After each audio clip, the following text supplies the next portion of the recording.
भाटपाड़ा में एक बार फिर बमों का जखीरा बरामद, लोगों में आतंक का माहौल। आपको बता दें कि भाटपाड़ा नगर पालिका के 17 नंबर वार्ड में उपस्थित गुफ्तार बगान मैदान में आज तड़के बमों का जखीरा बरामद हुआ। इस खबर को पाते ही भाटपाड़ा थाने की पुलिस फायर ब्रिगेड के अमला बम स्क्वाड टीम के साथ मौके पर पहुंची, जहां 12 बमों को उद्धार करके डिस्पोज कर दिया गया। इस पूरे मामले से इलाके में आतंक का माहौल है। साथ ही साथ इस घटना के पास में कमला बालिका विद्यालय के छात्राएं भी आतंकित नजर आई।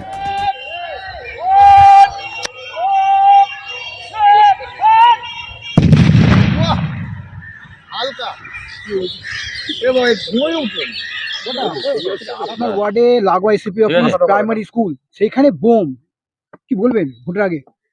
ফিল্মে এটা তো ঠিক নয়, যারা করছে বা যেই হিসাবে করছে এটাকে ঠিক করছে না। কেন কি আমাদের দেখলাম সকাল অফিসের জন্য যাচ্ছি, এই অফিসে তো দেখছি প্রশাসন এইখানে বম স্কোয়াড সব এসছে। এখানে শুনলাম নাকি 7-8টা বম ছিল। আরো বেশি বোম ছিল শোনা যাচ্ছে। না, 7-8টা যা শুনেছি, যাক এখনই তো আমি দেখতে যাইনি কি আছে না আছে। তাহলে বম স্কোয়াড এসে এখনই সেটাকে ডিসপোজাল করলো।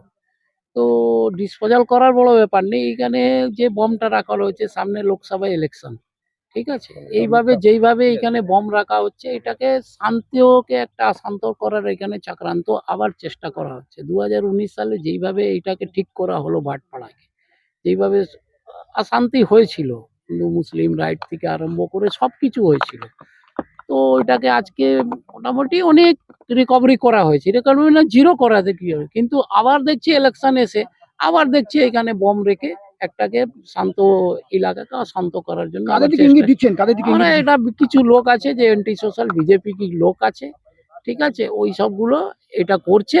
আমি প্রশাসনকে এসিপি সাহেব আইসি সাহেবকে জানিয়েছি কি ভাই এর পিছনে যার হাত আছে, যে রেখেছে এটাকে তদন্ত করা হোক। কেন কি সামনে সিপি অফিস আছে, বাচ্চার স্কুল আছে, ঠিক আছে, এইখানে এটা ঠিক নয়। কিন্তু এই যে করেছে বা যে লোক করেছে ওকে ধরে তাকে অ্যারেস্ট করা হোক।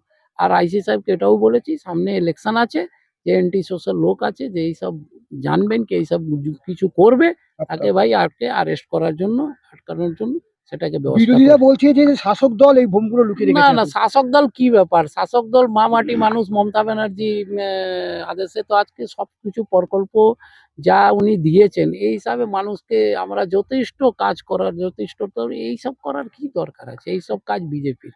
একটা পশ্চিমবাংলাকে অশান্তি করার জন্য যেমনি সন্দেশখালীকে দেখছেন, আজকে সন্দেশখালীতে যেইভাবে অশান্ত করা হয়েছে, সে বিজেপি লোক কিছু ফান্ডিং করে কিছু দিয়ে টিয়ে এইসবকে অশান্তি করা যাচ্ছে। বলছে বিরোধী আপনাদের দলে দুষ্কৃতীরা লাফাচ্ছে। দুষ্কৃতি লাফাচ্ছে সেটা তো প্রশাসনকে বলেছি কি ভাই এইগুলো দুষ্কৃতি যা আছে সবগুলোকে ভাই খাঁচাতে ডালুন, যেহেতু কি যেহেতু শান্ত পরিবেশ হোক, শান্ত ভালোভাবে ভোট হোক, মানুষ ভোট দিক, ঠিক আছে, এই এলাকাকে ভয়ভীত করে কিছু আসা যায় না। এটা একটা ভালো স্কুল, প্রচুর বাচ্চা পড়ে। আমরা এটাকে আরো সমৃদ্ধ করতে চাই, কিন্তু এই মাঠটা এবং এর পরিবেশ আমাদের এই স্বাভাবিক এতে খুব ব্যাহত করছে। আমরা এটা একটা কন্টিনিউয়াস, মানে আগেও আছে এখনো চলছে এই আতঙ্কের পরিবেশ।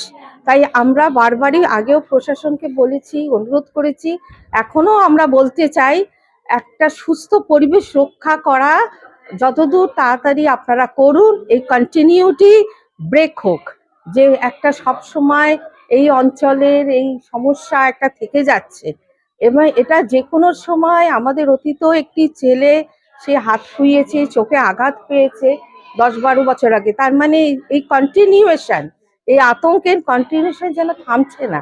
তা আমরা চাই এটা যে কোন প্রশাসন কঠোর পদক্ষেপ নিয়ে এই পরিবেশটাকে একটু উন্নত করুক। মাঠের সামনে বম ধরা পড়েছে, এটা নিয়ে আমরা খুবই চিন্তিত। তারপরে আমাদের বাচ্চা আছে, আমরা টিচার আছি, কুকরা আছেন, আমাদের ডেলি যেটা স্টার্টিং এর যে সিস্টেম, ওই সিস্টেমটাই আমরা ফলো করছিলাম। হঠাৎ দেখলাম এত পুলিশ আর বম, তাই নিয়ে ভাবছি কি করব। আর সবাই থেকে আমরা রিকোয়েস্ট করব যে এত আমাদের বাচ্চা, তা নিয়ে একটু চিন্তা ভাবনা করা উচিত। বাচ্চারা খেলতে যেত, হ্যাঁ, বাচ্চারা খেলে, বাচ্চারা এখানে খেলে, আমাদের সব সময় এটা মানে স্পোর্টস এর পারপাজে ইউজ হয়। আমরা